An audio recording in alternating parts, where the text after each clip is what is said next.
นี่แมนถุงยางอนามัยถุงยางอนามัยแมนอีกวิธีหนึ่งของการคุมกำเนิดที่สะดวกสบายสำหรับผู้ชายนอกจากนั้นยังป้องกันพยาธิติดต่อทางเพศสัมพันธ์ได้อีกหากใช้ถูกวิธีจะมีประสิทธิภาพสูง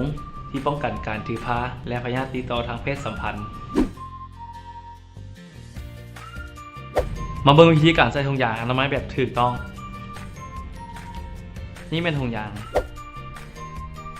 ให้กดเบิ่งว่าถุงยางมีตำหนิบ่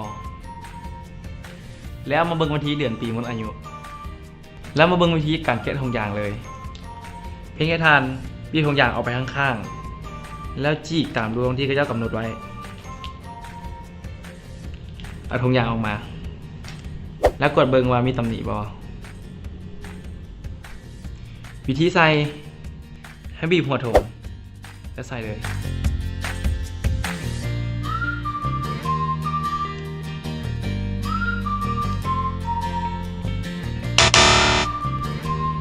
นี่คือวิธีใส่แบบผิดๆเพียงแค่เจ้าปิ้นเอาก้อนของถุงยางออกมาข้างนอก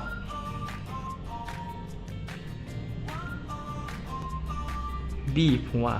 เพื่อบ่ให้อากาศเข้าไปข้างในของถุงที่สามารถเฮ็ดให้ถุงยางแตกได้เฮ็ดคือเก่าบีบหัวถุงยาง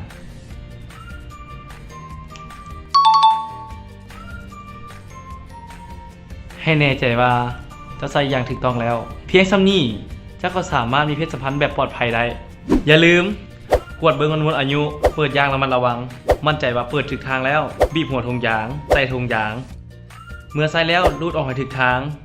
มัดให้แน่นแล้วทิ่มให้เป็นระเบียบ